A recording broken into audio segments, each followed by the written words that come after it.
بسم اللہ الرحمن الرحیم۔ شروع اللہ کا نام لے کر جو بڑا مہربان نہایت رحم والا ہے۔ اللہ رب العزت کے لیے جو ہم سب کا خالق، مالک اور رازق ہے، کثرت سے درود و سلام و امام الانبیاء جناب محمد رسول اللہ صلی اللہ علیہ وسلم کی ذات اقدس میں۔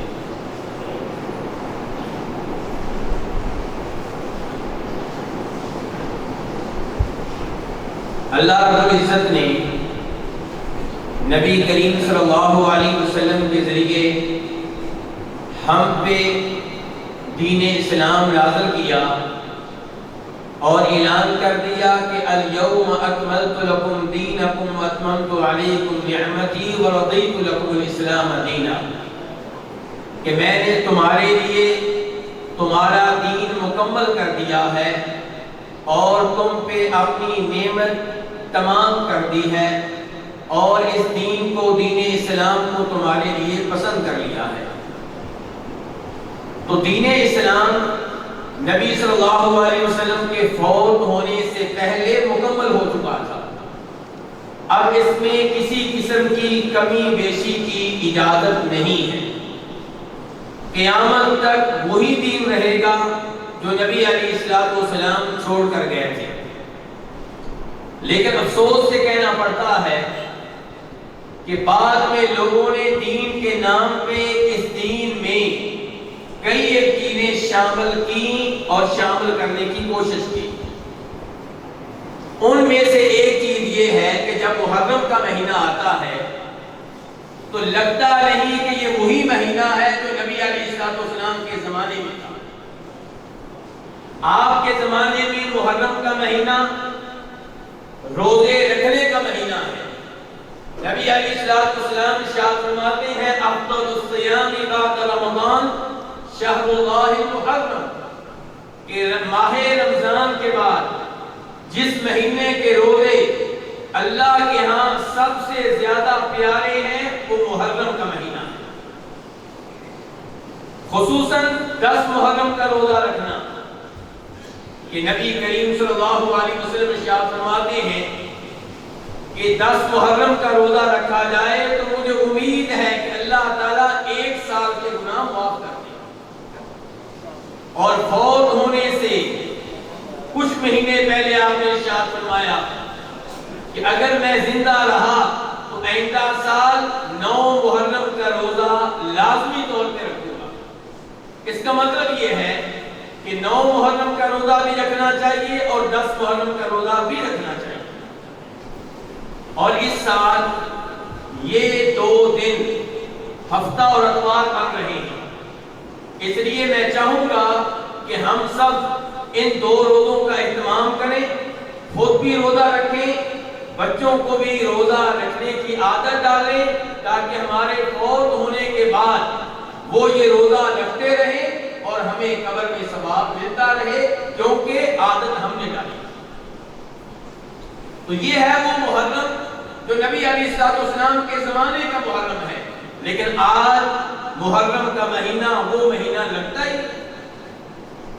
آج محرم کے مہینے کو بدعات اور خرافات کا مہینہ بنا دیا گیا ہے، اور اس مہینے میں آل بیت کا نام استعمال کر کے لوگوں کو غلط راہ پہ لگانے کی کوشش کی جاتی ہے۔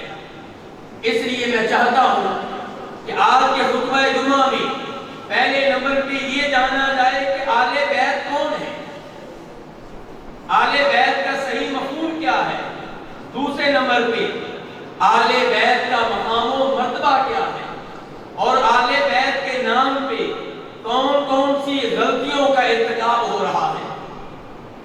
آل بیت، اہل بیت، بیت گھر کو کہتے ہیں، اہل بیت گھر والے، کس کے گھر والے؟ نبی صلی اللہ علیہ وسلم کے گھر والے۔ میرا گھر ہو یا آپ کا گھر، کسی صحابی کا گھر ہو یا کسی نبی کا گھر، یہ گھر کس سے بنتا ہے؟ بیگم سے بنتا ہے۔ جس گھر میں گھر والی نہیں ہے اس کو لوگ گھر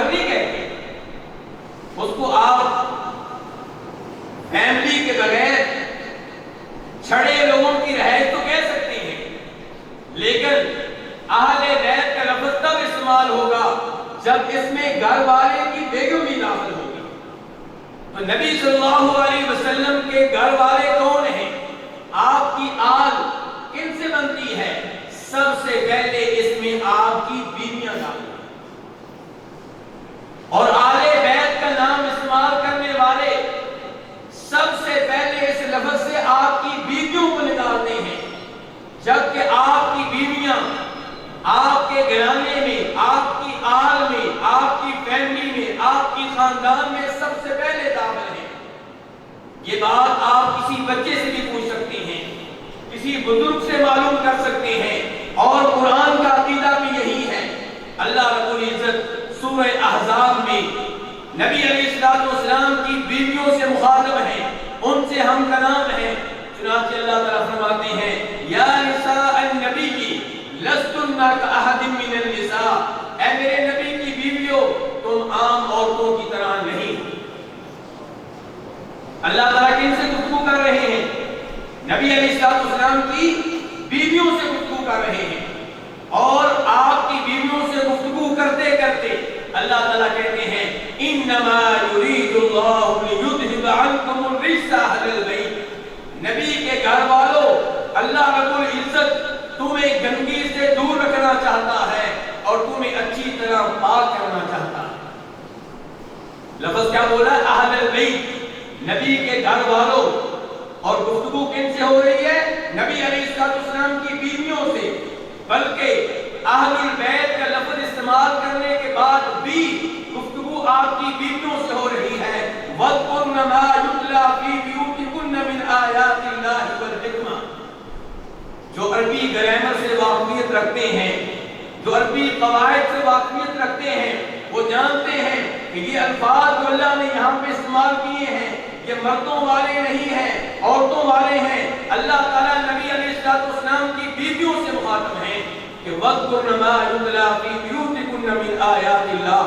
تمہارے گھر میں جو اللہ کی وحی نازل ہو رہی ہے، جو اللہ کا کلام نازل ہو رہا ہے، جو نبی علیہ السلام کے منہ سے موتی نکلتے ہیں، جو حکمت بھری باتیں نکلتی ہیں، انہیں یاد کرو اور لوگوں تک پہنچاؤ. تو اہل البیت کے الفاظ استعمال کرنے سے پہلے بھی مخاطب آپ کی بیویاں، اس لفظ کے بعد بھی اللہ جن سے ہم کلام ہے وہ آپ کی بیویاں. تو پتہ چلا اہل البیت کے لفظ میں سب سے پہلے کون داخل ہے؟ نبی علیہ السلام کی بیویاں داخل ہیں. اعتراض کرنے والے اعتراض کرتے ہیں، وہ کہتے ہیں کہ ہم مانتے ہیں کہ اس لفظ سے پہلے اللہ تعالیٰ جن سے ہم کلام ہیں وہ آپ کی بیویاں ہیں، اس لفظ کے بعد جن سے اللہ تعالیٰ ہم کلام ہیں وہ آپ کی بیویاں ہیں. لیکن یہ جملہ اس پہ غور کریں گے تو الفاظ مذکر کے ہیں، مؤنث کے نہیں ہیں.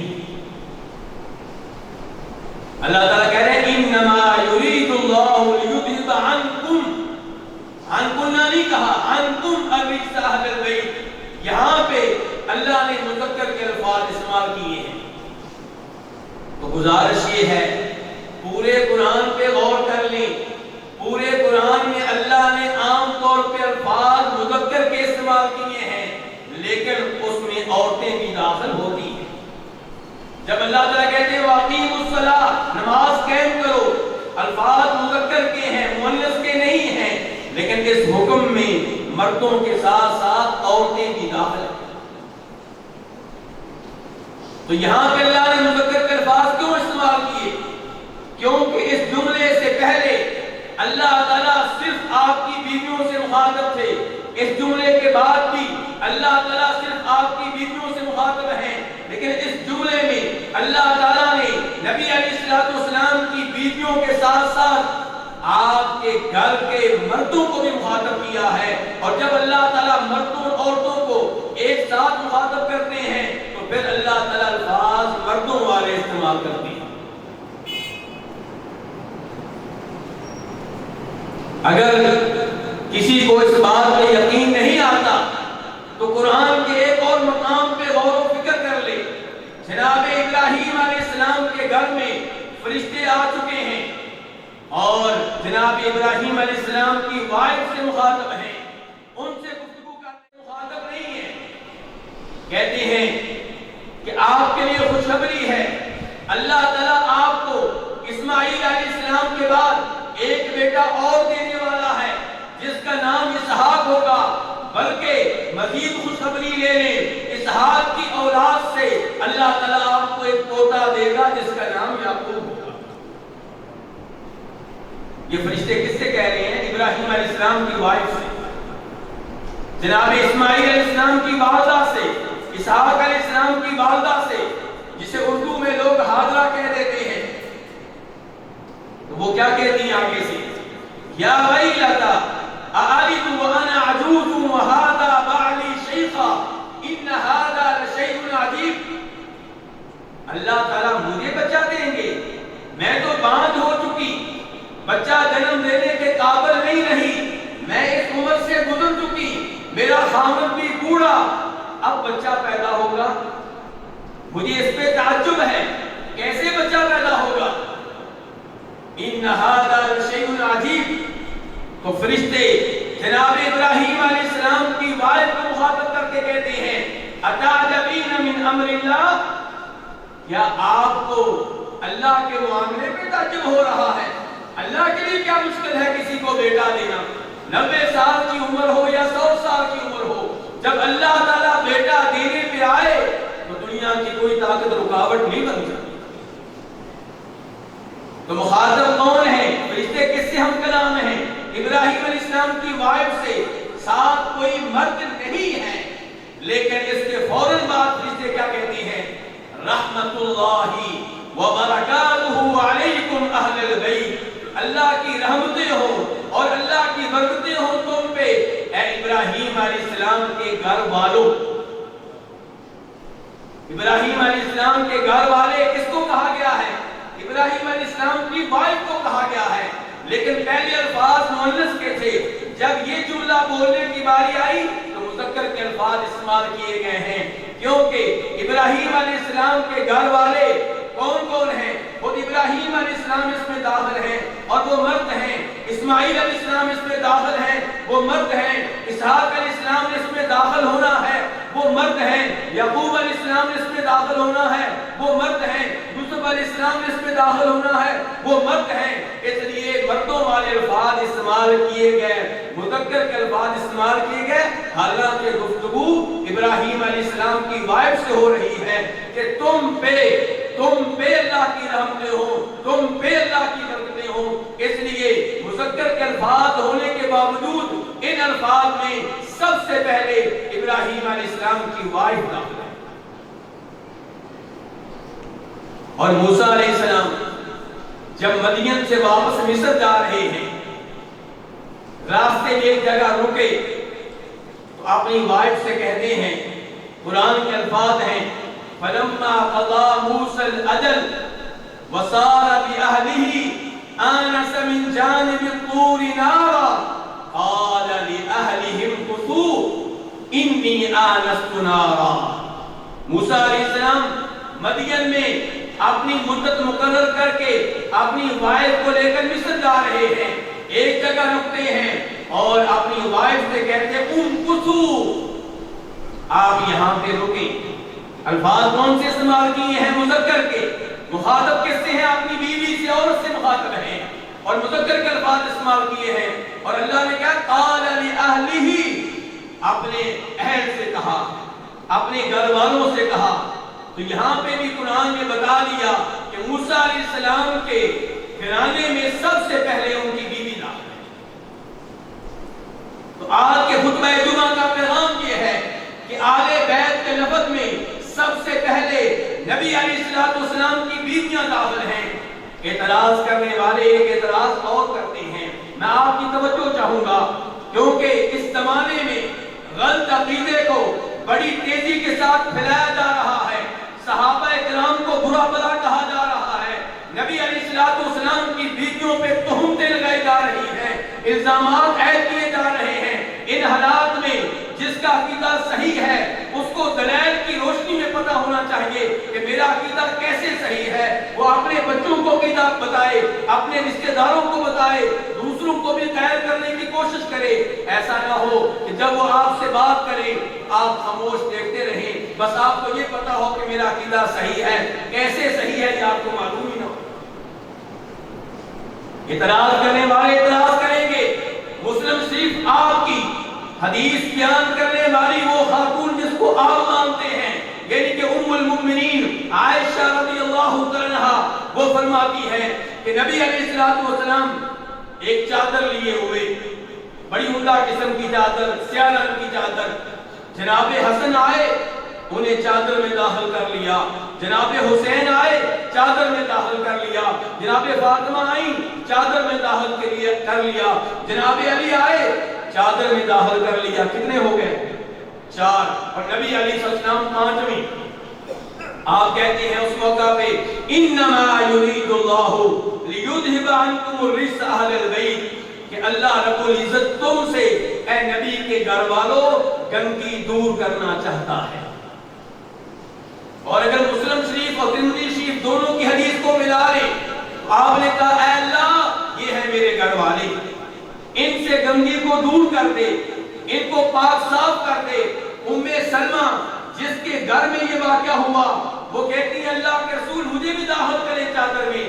آپ کہتے ہیں انت علی خیر, انت علی مکانک, تم خیر کے اوپر ہو, تم اپنے مقام و مرتبہ پہ ہو. یعنی کہ ام سلمہ کو چادر میں داخل نہیں کیا. ذرا دھیان سے گفتگو سنیے گا, آپ کی توجہ چاہوں گا. وہ کہتے ہیں دیکھیے نبی علیہ السلام نے یہاں پہ اعلان کر دیا ہے کہ اہل بیت کون ہیں, وہ ہیں جن کو ہم پنجتن پاک کہتے ہیں. تو کیا جواب آپ کے پاس؟ کیسے آپ قائل کریں گے, کیسے آپ ان کی اصلاح کریں گے؟ جواب بڑا آسان ہے کہ نبی علیہ السلام کی بیویاں اہل البیت کے لفظ میں داخل ہیں. اس جملے کا سیاق و سباق بتا رہا ہے. آپ کی بیویوں کو اس لفظ سے دنیا کی کوئی طاقت نہیں نکال سکتی, لیکن جناب علی کو اس لفظ میں کون داخل کرے گا؟ کیا کبھی داماد, کیا کبھی چچا کا بیٹا آل بیت میں داخل ہو سکتا ہے؟ نہیں داخل ہو سکتا. اس لیے نبی علیہ السلام نے واضح کر دیا کہ علی اگرچہ میرے چچا کے بیٹے ہیں, اگرچہ میرے داماد ہیں, پھر بھی آل بیت میں داخل ہیں, کل کو کوئی انکار نہ کرے. نبی علیہ السلام کی بیویوں کا تو مسئلہ ہی نہیں تھا. قرآن بھی بتا رہا ہے, بچہ بچہ جانتا ہے کہ میرے گھر میں میری بیوی سب سے پہلے داخل ہے, آپ کے گھر میں آپ کی بیوی سب سے پہلے داخل ہے, نبی کے گھرانے میں سب سے پہلے ان کی بیویاں داخل ہیں صلی اللہ علیہ وسلم. مسئلہ تھا چچا کے بیٹے کو آل بیت میں داخل کرنے کا, مسئلہ تھا نوازوں کو آل بیت کے لفظ میں داخل کرنے کا. نوازے بھی کبھی فیملی کا حصہ ہوئے, نوازے کسی اور فیملی کا حصہ ہوتے ہیں. میری فیملی میں میرا بیٹا داخل ہوگا, میری فیملی میں میرا پوتا داخل ہوگا, میرا پڑپوتا داخل ہوگا. لیکن نبی علیہ السلام نے واضح کر دیا کہ میرا معاملہ دوسروں سے مختلف ہے. علی اگرچہ میرے چچا کے بیٹے ہیں, پھر بھی آل بیت میں سے ہیں. حسن و حسین اگرچہ میرے نواسے ہیں, پھر بھی آل بیت میں سے ہیں. اس حدیث کا مطلب یہ ہے, اس حدیث کا مطلب یہ نہیں ہے کہ بیویوں کو آل بیت سے خاص کر دیا گیا ہے, بلکہ اس آیت کا مطلب یہ ہے کہ جن کو لوگوں نے آل بیت میں سے نہیں ماننا تھا, ان کے بارے میں آپ نے واضح کر دیا کہ وہ آل بیت میں سے. تو نبی علیہ السلام کے آل بیت میں سے سب سے پہلے کون ہے؟ آپ کی بیویاں. دوسرے نمبر پہ آپ کی اولاد, آپ کی بیٹیاں. اور آپ کی کتنی بیٹیاں ہیں؟ 4. یہاں پہ بھی افسوس ہوتا ہے کہ آپ کی 3 بیٹیوں کو آپ کی بیٹیاں ماننے سے وہ لوگ انکاری ہیں جو آل بیت کے نام پہ محرم کے مہینے میں خرافات بتا کرتے ہیں. کہتے ہیں کہ آپ کی بیٹی ایک ہی ہے فاطمہ, بس باقی 3 آپ کی بیٹیاں نہیں ہیں. میرے بھائیوں, صحابہ کرام کو ماننے والوں, آپ کے عقائد خطرے میں ہیں, آپ کے بچوں کا عقیدہ خطرے میں ہے. ہوش کے نافل لیں, علم لیں, قرآن پڑھیں, احادیث پڑھیں, ورنہ شکوک و شبہات میں مبتلا ہو کر آپ نہیں تو آپ کے بچے صحیح عقیدے سے ہٹ جائیں گے. اگر علم لیں, قرآن سے اللہ رب العزت قرآن حکیم میں ارشاد فرما رہے ہیں یا ایھا النبی قل لازواجک وبناتک ونساء المؤمنین یدنین علیہن من جلابیبہن، اے نبی آپ کہہ دیں ان سے، اپنی بیویوں سے اور اپنی بیٹیوں سے۔ اللہ نے یہ نہیں کہا اپنی بیٹی سے کہہ دیں، کیا کہا ہے؟ اپنی بیٹیوں سے۔ پتہ چلا آپ کی ایک بیٹی نہیں کئی ایک بیٹیاں ہیں، فرمایا اپنی بیویوں سے کہہ دیں، اپنی بیٹیوں سے کہہ دیں، اور مومنوں کی عورتوں سے کہہ دیں۔ کیا کہہ دیں؟ کہ یدنین علیہن من جلابیبہن، کہ اپنے اوپر چادر اوڑھے رکھا کریں، پردہ کیا کریں جب گھر سے باہر نکلا کریں۔ تو آل بیت میں پہلے نمبر پہ آپ کی بیویاں، دوسرے نمبر پہ آپ کی اولاد، آپ کی بیٹیاں، اور تیسرے نمبر پہ آپ کے دادا جن کا نام کیا ہے؟ عبد المطلب۔ آپ کے دادا عبد المطلب کی اولاد میں سے جو بھی مسلمان ہے، مرد ہو یا عورت ہو، وہ آل بیت میں سے۔ آپ کی چچا حارث آل بیت میں سے، آپ کی چچا حمزہ آل بیت میں سے، آپ کی چچا عباس آل بیت میں سے، اور آپ کے چچا ابو لہب آل بیت میں سے نہیں۔ کیوں؟ کیونکہ مسلمان بھی ہوئے۔ اس لیے میں نے کیا کہا ہے؟ آپ کے دادا عبد المطلب کی اولاد میں سے جو بھی مسلمان ہے، مرد ہو یا عورت، وہ آپ کی آل میں سے۔ اس کی کیا دلیل ہے؟ کہ مسلمان چچا اور چچاؤں کی مسلمان اولاد آل بیت کا حصہ بن گئی، اس کی کیا دلیل ہے؟ پہلے نمبر پہ امام مسلم رحمہ اللہ روایت کرتے ہیں، جناب زید بن ارقم سے سوال ہو رہا ہے کہ آل بیت میں سے کون ہے؟ صحابی زید بن ارقم کہتے ہیں آل بیت میں سے آل جعفر۔ اور جعفر کون ہے؟ آپ کے چچا کے بیٹے، جناب علی کے بھائی۔ آل عقیل، پہلے کہا آل جعفر، پھر کہا آل عقیل، یہ کون ہے؟ یہ بھی چچا کے بیٹے۔ تیسرے نمبر پہ کہا آل علی، جناب علی کون ہے؟ چچا کے بیٹے۔ چوتھے نمبر پہ کہا آل عباس، عباس کون ہے؟ آپ کے چچا اور ان کی اولاد۔ دوسری دلیل یہ دینا چاہوں گا کہ امام مسلم روایت کرتے ہیں کہ ایک دفعہ ایک جگہ پہ بیٹھے ہوئے تھے عبد المطلب بن ربیعہ بن حارث بن عبد المطلب، دادا عبد المطلب کے پڑپوتے۔ عبد المطلب، ایک عبد المطلب دادا ہے، ایک عبد المطلب کون ہے؟ پڑپوتا۔ تو پڑپوتا عبد المطلب یہ بیٹھے ہوئے ہیں، اور فضل بن عباس چچا کے بیٹے فضل، یہ دونوں ہیں، اور ان دونوں کے والد بھی بیٹھے ہوئے ہیں، یعنی کہ جناب عباس اور عبد المطلب کے والد ربیعہ۔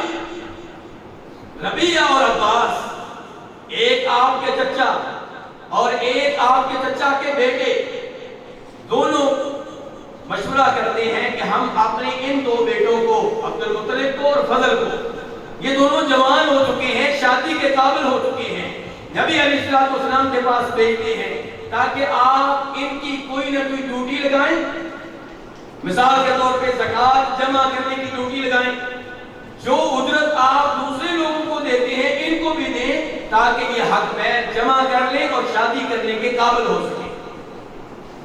دونوں نبی علیہ الصلوۃ والسلام کے پاس آتے ہیں کہ اللہ کے رسول علیہ السلام زکوٰۃ جمع کرنے کی ڈیوٹی ہماری لگائیں، ہم نکاح کرنا چاہتے ہیں، جو اجرت آپ دوسرے لوگوں کو دیتے ہیں ہمیں دیں۔ تو آپ کیا کہتے ہیں؟ میں آپ کی توجہ چاہوں گا، آپ کیا کہتے ہیں؟ ان الصدقۃ لا تنبغی لآل محمد انما ہی اوصاف الناس، کہ زکوٰۃ کا مال آل محمد کے لیے حلال نہیں ہے، کیونکہ یہ لوگوں کے مال کا میل کچھ ہے۔ تو کس سے کہہ رہے ہیں کہ زکوٰۃ کا مال آل محمد کے لیے جائز نہیں ہے؟ چچا کے بیٹے عباس سے کہہ رہے ہیں، اور چچا کے بیٹے سے کہہ رہے ہیں، عبد المطلب کے پڑپوتے سے کہہ رہے ہیں۔ تو اس حدیث سے پتہ چلا کہ آپ کے چچاؤں کی وہ اولاد جو مسلمان ہوئے وہ آل محمد میں سے ہیں صلی اللہ علیہ وسلم، وہ آل بیت میں سے ہیں، وہ آپ کے گھرانے میں سے ہیں۔ آل بیت کا نام استعمال کرنے والے جناب عباس اور ان کی اولاد کو آل بیت میں سے ماننے کے لیے تیار نہیں ہے، آپ کی بیویوں کو آل بیت میں سے ماننے کے لیے تیار نہیں ہے، تو کم از کم مجھے اور آپ کو معلوم ہونا چاہیے کہ آل بیت کون ہے۔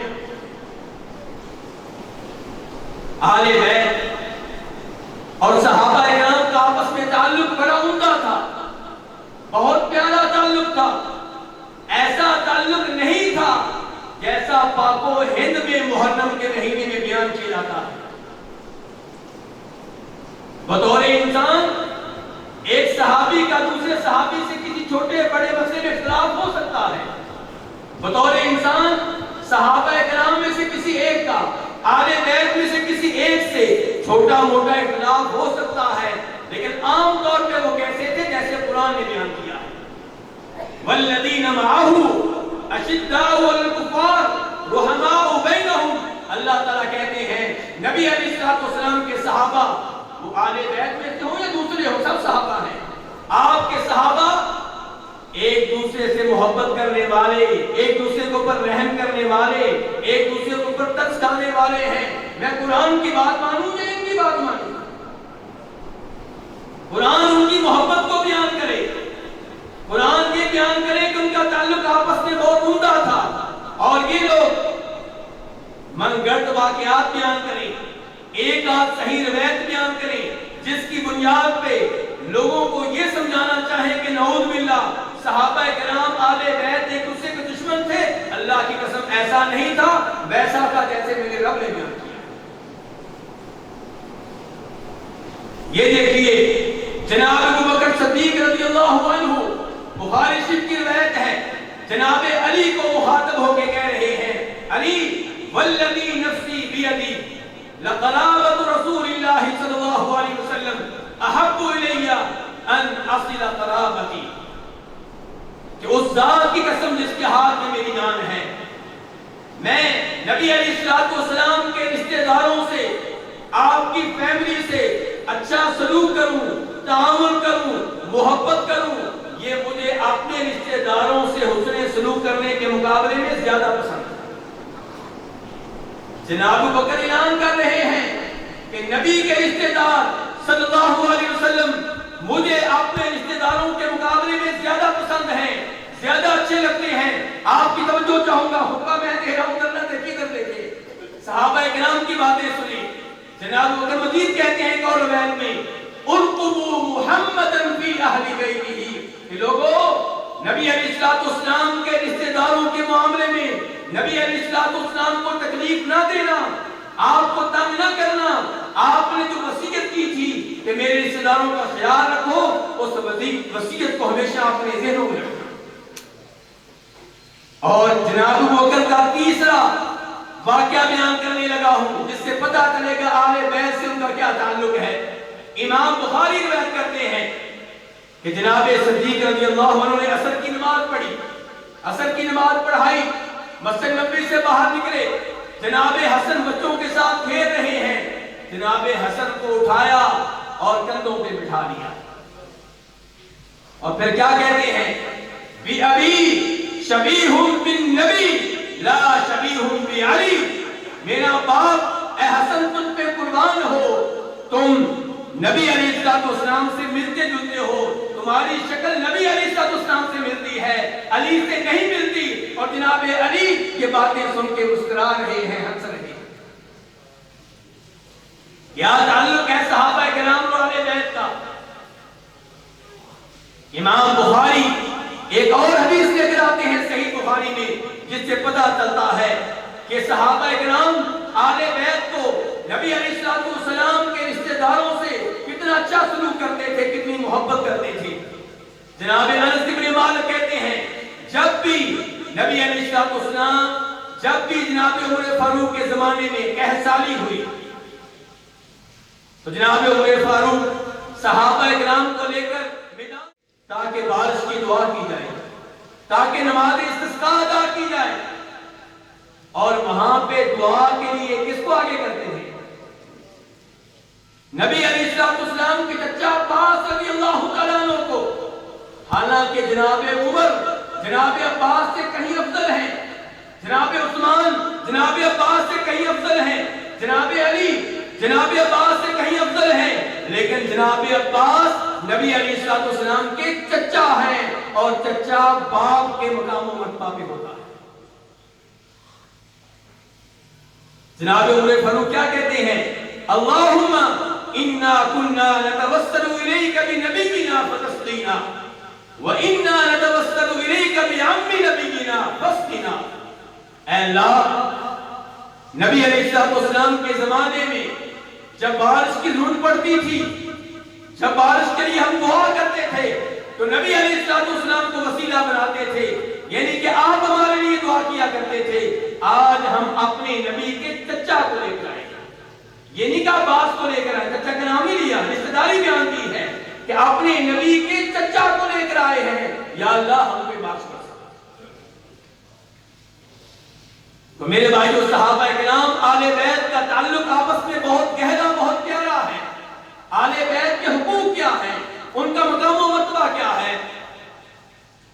پہلے نمبر پہ یہ کہ ان سے محبت کی جائے، ان کا احترام کیا جائے، ان کا ادب کیا جائے۔ اور آل بیت اس لحاظ سے تین طرح کے ہیں۔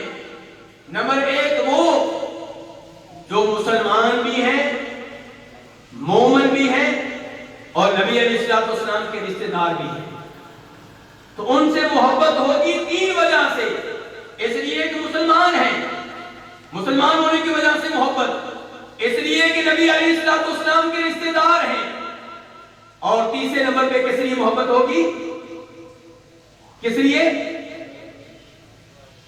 مسلمان ہیں، آپ کے رشتہ دار ہیں، اور صحابہ کرام میں سے ہیں، اور صحابی کا مقام و مرتبہ آپ جانتے ہیں۔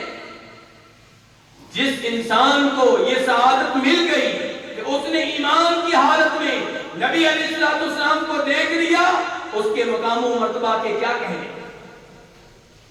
دوسرے نمبر پہ آل بیت میں سے وہ لوگ ہیں، آپ کے رشتہ داروں میں سے وہ لوگ ہیں جو صحابی نہیں ہیں، بعد میں مسلمان ہوئے یا بعد میں پیدا ہوئے، تو ان کی عزت کی جائے گی۔ کیوں؟ نمبر ایک، ان کے ایمان کی وجہ سے، مسلمان ہونے کی وجہ سے، اور دوسرے نمبر پہ نبی علیہ السلام کے رشتہ دار ہونے کی وجہ سے۔ تیسرے نمبر پہ آپ کے وہ رشتہ دار ہیں جو مسلمان نہیں ہوئے، ان کی کوئی عزت نہیں ہے، ان کا کوئی احترام نہیں ہے، ابو لہب کی کوئی عزت نہیں ہے، کوئی احترام نہیں ہے۔ تو آل بیت کا پہلا حق کیا ہے کہ ان سے محبت کی جائے، ان کی عزت کی جائے، ان کو احترام دیا جائے۔ دوسرے نمبر پہ ان کا حق یہ ہے کہ جب درود پڑھا جائے تو درود میں ان کا تذکرہ بھی کیا جائے۔ اسی لیے ہم کیا کہتے ہیں؟ اللہم صلی علی محمد وعلی آل محمد کما صلیت علی ابراہیم وعلی آل ابراہیم انک حمید مجید۔ اللہم بارک علی محمد وعلی آل محمد کما بارکت علی ابراہیم وعلی آل ابراہیم انک حمید مجید۔ ہم تو عام طور پہ درود ابراہیمی پڑھتے ہیں جس میں خصوصی طور پہ تذکرہ آتا ہے آل بیت کا، کہ اللہم صلی علی محمد وعلی آل محمد۔ اے اللہ، ہمارے نبی صلی اللہ علیہ وسلم کی شان میں اضافہ فرما، آپ کے درجات بلند فرما، آپ کا ذکر خیر فرشتوں کے ہاں کر، اور ایسے ہی آپ کی آل، ان کے درجات بھی بلند فرما، ان کی شان میں اضافہ فرما، اور ان کا بھی ذکر خیر فرشتوں کے پاس فرما۔ اور کبھی ہم کہتے ہیں اللہم بارک علی محمد وعلی محمد، اے اللہ جناب محمد صلی اللہ علیہ وسلم پہ برکتیں نازل فرما، اور آل محمد پہ بھی برکتیں نازل فرما، یعنی کہ آپ کی بیویوں پہ، آپ کی بیٹیوں پہ، آپ کے مسلمان چچاؤں پہ، آپ کی چچاؤں کی مسلمان اولاد پہ برکتیں نازل فرما۔ آل بیت کا تیسرا حق یہ ہے کہ انہیں مال غنیمت میں سے 5واں حصہ دیا جائے۔ جب بھی کافروں سے جہاد ہوگا اور مسلمانوں کے ہاتھ میں ان کا مال آئے گا، اس مال کے 5 حصے کیے جائیں گے، 4 حصے فوجیوں کو دیے جائیں گے، جہاد کرنے والوں کو دیے جائیں گے، اور 1 حصے کے نام خمس ہے، اس کو الگ کر دیا جائے گا۔ وہ کس کا ہے؟ وَاعْلَمُوا أَنَّمَا غَنِمْتُم مِّن شَيْءٍ فَأَنَّ لِلَّهِ خُمُسَهُ وَلِلرَّسُولِ وَلِذِي الْقُرْبَىٰ وَالْيَتَامَىٰ وَالْمَسَاكِينِ وَابْنِ السَّبِيلِ۔ وہ حصہ اللہ کے لیے ہے، اللہ کے رسول کے لیے ہے، مسکینوں کے لیے ہے، مسافروں کے لیے ہے، اور نبی علیہ السلام کے رشتہ داروں کے لیے ہے۔ تو 5ویں حصے کے 5 حصے کیے جائیں گے۔ مال غنیمت کے 5ویں حصے کے کتنے حصے کیے جائیں گے؟ 5 میں سے 1 حصہ نبی علیہ السلام کے آل بیت کے لیے اور آپ کے رشتہ داروں کے لیے۔ اور خمس کے نام پہ بھی آج پاکستان میں عجیب و غریب کھیل تماشا ہو رہا ہے۔ آل بیت کا نام استعمال کرنے والوں کے مولوی سادہ عوام سے خمس کے نام پہ ٹیکس لیتے ہیں، جبکہ قرآن نے اور احادیث نے جس خمس کا بیان کیا ہے وہ اور چیز ہے، وہ تو جہاد سے حاصل ہوتا ہے، وہ جہاد سے حاصل ہوتا ہے، اس کا عام عوام سے ٹیکس لینے سے کوئی تعلق نہیں ہے۔ لیکن آج آپ کے دائیں بائیں دیکھیے خمس کے نام پہ کیا ہو رہا ہے۔ تو آل بیت کے یہ حقوق ہیں، آل بیت کی یہ شان ہے، آل بیت کا یہ مقام و مرتبہ ہے جس پہ ہم سب کا اللہ کے فضل و کرم سے ایمان ہے۔ ہم آل بیت سے محبت کرتے ہیں، انہیں احترام دیتے ہیں، لیکن آل بیت کے لفظ کو محدود نہیں کرتے، بلکہ آل بیت کا لفظ ویسے ہے جیسے اللہ نے بیان کیا، جیسے اللہ کے رسول علیہ السلام نے بیان کیا۔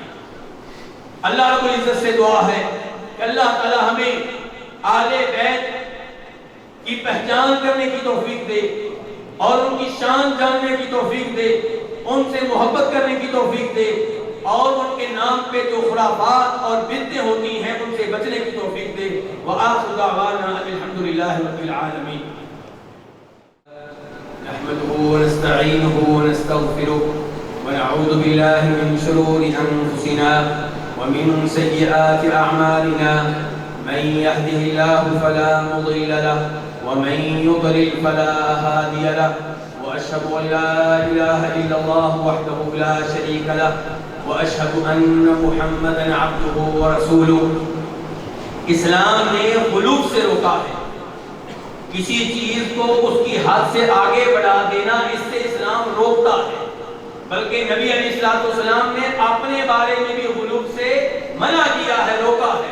بخاری شریف کی حدیث ہے، جناب عمر فاروق مسجد نبوی کے منبر پہ کھڑے ہو کے صحابہ کرام کے سامنے کہہ رہے ہیں کہ نبی علیہ السلام نے فرمایا تھا لا تطرونی کما اطرت النصارى ابن مریم انما انا عبد فقولوا عبد اللہ ورسولہ، کہ لوگوں میرے معاملے میں غلو نہ کرنا، مجھے میری حد سے آگے نہ بڑھانا، میری تعریف کرنے میں مبالغہ سے کام نہ لینا، جیسا کہ عیسائیوں نے عیسیٰ علیہ السلام کے معاملے میں غلو سے کام لیا، مبالغہ سے کام لیا۔ آج لوگ کہتے ہیں ہم تو محبت کرتے ہیں، ہماری محبت اندھی ہے، ہماری عقیدت اندھی ہے، تو پھر عیسائیوں کا کیا جرم تھا؟ وہ بھی عیسیٰ علیہ السلام کو رب کہتے تھے، عقیدت میں کہتے تھے، محبت میں کہتے تھے، ان کی محبت کی اندھی تھی، عقیدت تھی، اللہ نے قبول کیا، اللہ نے ان کو مشرک قرار دیا۔ تو آپ کیا کہہ رہے ہیں؟ میری تعریف کرتے ہوئے مبالغہ نہ کرنا، حد سے آگے نہ بڑھنا، جیسے عیسائی عیسیٰ علیہ السلام کے معاملے میں حد سے آگے بڑھ گئے۔ انما انا عبد، میں ایک بندہ ہوں، فقولوا عبد اللہ ورسولہ، میرے بارے میں یہ کہا کرو کہ یہ اللہ کے بندے ہیں اور اللہ کے رسول ہیں۔ تو آل بیت کے معاملے میں غلو مبالغہ کرنا یہ کیسے جائز ہوگا؟ آل بیت میں سے کسی ایک کو مشکل کشا، حاجت روا، غوث اعظم قرار دینا یہ غلو ہے، یہ مبالغہ ہے، یہ ان کو اللہ کے ساتھ ملانا ہے اور یہ جائز نہیں ہے۔ آل بیت میں سے کسی ایک سے دعائیں کرنا، ان کے فوت ہو جانے کے بعد یہ انہیں دعا میں شریک کرنا ہے، اور اللہ تعالیٰ کہتے ہیں وَأَنَّ الْمَسَاجِدَ لِلَّهِ فَلَا تَدْعُوا مَعَ اللَّهِ أَحَدًا، کہ دعا جب بھی کی جائے گی اللہ سے کی جائے گی، دعا میں اللہ کے ساتھ کسی اور کو شریک کرنا جائز نہیں ہے۔ آل بیت کو معصوم قرار دینا، یہ آل بیت کو انبیاء کرام علیہ السلام کے ساتھ ملانا ہے، اور معصوم صرف انبیاء کرام علیہ السلام ہیں، ان کے علاوہ کوئی بھی معصوم نہیں۔ آل بیت کے ساتھ امام کا لفظ استعمال کرنا، جناب علی کے ساتھ امام کا لفظ استعمال کرنا، جناب حسن و حسین کے ساتھ امام کا لفظ استعمال کرنا، اور جناب ابو بکر عمر عثمان کے ساتھ امام کا لفظ استعمال نہ کرنا، یہ بھی کچھ پیغام دے رہا ہے۔ یہ کچھ پیغام دے رہا ہے۔ پیغام کیا ہے؟ یہاں پہ امام کا معنی مسجد کا مولوی نہیں ہے، یہاں پہ امام کا معنی وقت کا خلیفہ ہے، وقت کا حکمران ہے، کیونکہ جناب ابو بکر عثمان اور ابو بکر عمر عثمان کو وہ لوگ خلیفہ ماننے کے لیے تیار نہیں ہیں، اس لیے ان کے نام کے ساتھ امام کا لفظ استعمال نہیں کرتے۔ جناب علی، جناب حسن، جناب حسین کے ساتھ امام کا لفظ استعمال کرتے ہیں، یہ فرق بھی جائز نہیں ہے۔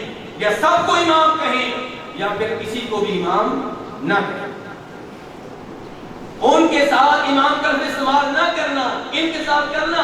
افسوس سے کہنا پڑتا ہے یہی کام آج کا سنی کر رہا ہے، آج کا اہل حدیث کر رہا ہے، اور آپ کو معلوم نہیں ہے، انجانے میں آپ یہ کہنا چاہتے ہیں کہ واقعی ابو بکر خلیفہ برحق نہیں تھے، واقعی جناب عمر خلیفہ برحق نہیں تھے، واقعی جناب عثمان خلیفہ برحق نہیں تھے، خلافت کے حقدار صرف جناب علی تھے۔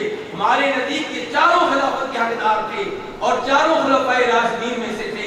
ہم چاروں سے محبت کرتے ہیں، چاروں کی عزت کرتے ہیں، چاروں کا احترام کرتے ہیں۔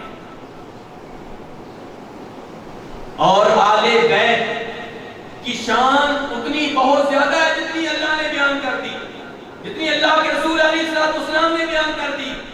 ان کی شان بیان کرنے کے لیے قرآنی آیات کا معنی تبدیل کرنا جائز نہیں ہے، نبی علیہ السلام کی احادیث کا معنی تبدیل کرنا جائز نہیں ہے، ان کے نام پہ روایتیں گھڑنا اور نبی علیہ السلام کی طرف منسوب کر دینا یہ جائز نہیں ہے۔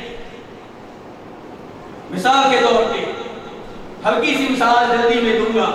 اللہ تعالیٰ فرماتے ہیں سورہ شورى میں قُلْ لَا أَسْأَلُكُمْ عَلَيْهِ أَجْرًا إِلَّا الْمَوَدَّةَ فِي الْقُرْبَى۔ آپ کی توجہ چاہوں گا، اس کی صحیح تفسیر پہلے سن لیں۔ نبی علیہ السلام اللہ کے حکم سے لوگوں سے کہہ رہے ہیں کہ میں تم سے دعوت و تبلیغ پہ کسی قسم کی اجرت کا سوال نہیں کرتا، میں تم سے کوئی مال نہیں مانگتا، میری دعوت و تبلیغ فری میں ہے، بغیر پیسوں کے ہے، بغیر مال کے ہے، الا المودۃ فی القربى، لیکن میرا ایک مطالبہ ہے۔ کیا مطالبہ؟ کہ میں تمہارا رشتہ دار ہوں، میری رشتہ داری کی وجہ سے مجھ سے صلہ رحمی کرو، میرا خیال رکھو، دعوت و تبلیغ کی وجہ سے نہیں، دعوت و تبلیغ کی وجہ سے نہیں، رشتہ دار ہونے کی وجہ سے، میں تمہارا رشتہ دار ہوں، قریشی ہوں، ہاشمی ہوں، تو کم از کم میری رشتہ داری کا خیال کرو، میرا ساتھ نہیں دے سکتے، مجھ پہ ایمان نہیں لاتے ہو، کم از کم میری مخالفت تو نہ کرو، تمہارے رشتہ دار۔ یہ ہے اس آیت کا صحیح مفہوم۔ اور غلط مفہوم کیا بیان کیا جاتا ہے کہ میں دعوت و تبلیغ پہ کوئی اجرت نہیں چاہتا، کوئی مال نہیں چاہتا، لیکن ایک عوض چاہتا ہوں، ایک معاوضہ چاہتا ہوں دعوت و تبلیغ کا۔ کیا؟ کہ میرے رشتہ داروں کا خیال رکھو۔ اس کا مطلب یہ ہے کہ نبی علیہ السلام نے دعوت و تبلیغ پہ مال تو نہیں لیا، لیکن یہ چاہتے ہیں کہ دعوت و تبلیغ کی وجہ سے میرے رشتہ داروں کی عزت کی جائے، اور یہ غلط ہے۔ آپ دعوت و تبلیغ پہ کچھ بھی نہیں لینا چاہتے، اپنے رشتہ داروں کے لیے عزت بھی نہیں لینا چاہتے، عزت لینا چاہتے ہیں اس وجہ سے کہ میں اے مکہ والوں تمہارا رشتہ دار ہوں، میرا خیال رکھو، رشتہ داری کی وجہ سے، دعوت و تبلیغ کی وجہ سے نہیں۔ اور جو دوسرا معنی بیان کرتے ہیں کہ میرے رشتہ داروں کا خیال رکھو دعوت و تبلیغ کی وجہ سے، وہ کہتے ہیں یہاں پہ رشتہ داروں سے مراد کون ہے؟ حسن و حسین، جناب علی، جناب فاطمہ۔ حالانکہ یہ آیت مکہ میں نازل ہوئی اور جناب علی، جناب فاطمہ کی شادی کہاں ہوئی ہے؟ مدینہ میں آ کے۔ جب یہ عہد نازل ہوئی تب حسن و حسین موجود نہیں تھے. جناب علی جان فاطمہ کا نکاح نہیں ہوا تھا اس زمانے میں. تو کہنے کا مطلب یہ ہے کہ آل بیت کی شان بہت بلند و بالا ہے. ان کی شان بیان کرنے کے لیے قرآن کے معنی و مفہوم کو تبدیل کرنا جائز نہیں ہے. ایسی روایتیں گڑنا بھی جائز نہیں. آخری بات بیان کر رہا ہوں. مثال کے طور پہ یہ کہنا کہ اللہ نے کائنات کو پیدا کی. ہمارے کئی سنی کہتے ہیں کہ اللہ نے کائنات بسائی ہے نبی علیہ السلام کی خاطر. اور یہ الفاظ بیان کی جاتے ہیں کہ اللہ نے کہا کہ اے محمد تم نہ ہوتے صلی اللہ علیہ وسلم تمہیں کائنات کو پیدا نہ کرتا. وہ آگے بڑھے, انہوں نے کہا پھر آگے یہ بھی بیان کرو کہ اللہ نے کہا کہ علی نہ ہوتے تو اے محمد میں تمہیں پیدا کرتا. تو یہ غلط عقائد, ان سے خود بھی دور رہیں, اپنے بچوں کو بھی دور رکھیں. محرم کا مہینہ روزے رکھنے کا مہینہ ہے, یہ ماتم کا مہینہ نہیں ہے. قرآن پڑھیے, قرآن نے مصیبت آنے پہ صبر کرنے کا حکم دیا ہے. قرآن نے ماتم کرنے کا حکم نہیں دیا, بلکہ نبی علیہ السلام فرماتے ہیں کہ جو مصیبت آنے پہ اپنے رخساروں کو پیٹے, گریبان کو پھاڑے, بالوں کو نوچے, وہ ہم میں سے نہیں ہے. اللہ رب العزت سے دعا ہے کہ اللہ تعالی ہمیں محرم کا مہینہ ویسے گزارنے کی توفیق دے جیسے نبی علیہ السلام اور صحابہ کرام گزارتے تھے. اور اللہ تعالیٰ اس مہینے میں ہمیں کثرت کے ساتھ روزہ رکھنے کی توفیق دے, خصوصاً 9 محرم کا, 10 محرم کا. میں پھر اعلان کر دوں کہ اس سال 9 اور 10 محرم کس دن ہے؟ ہفتہ اور اتوار کے دن. اللہ رب العزت توفیق نعمت فرمائے. اور جن لوگوں نے یہ مسجد بنائی ہے, جو اس مسجد کو آباد کرتے ہیں, جو اس مسجد پہ خرچ کرتے ہیں, جو اس مسجد کے انتظامات سے دلچسپی رکھتے ہیں, اللہ تعالیٰ ان سب کی زندگیوں میں برکتیں ڈالے, ان کی اولاد میں برکتیں ڈالے, ان کے رزق میں برکتیں ڈالے, ان کی عمر میں برکتیں ڈالے. اللہ مجھے اور آپ سب کو اپنے گھر آباد کرنے کی توفیق دے. یا اللہ ہم سب کی اولاد کو نیک بنا, انہیں قرآن کا حافظ بنا, انہیں دین کا عالم بنا.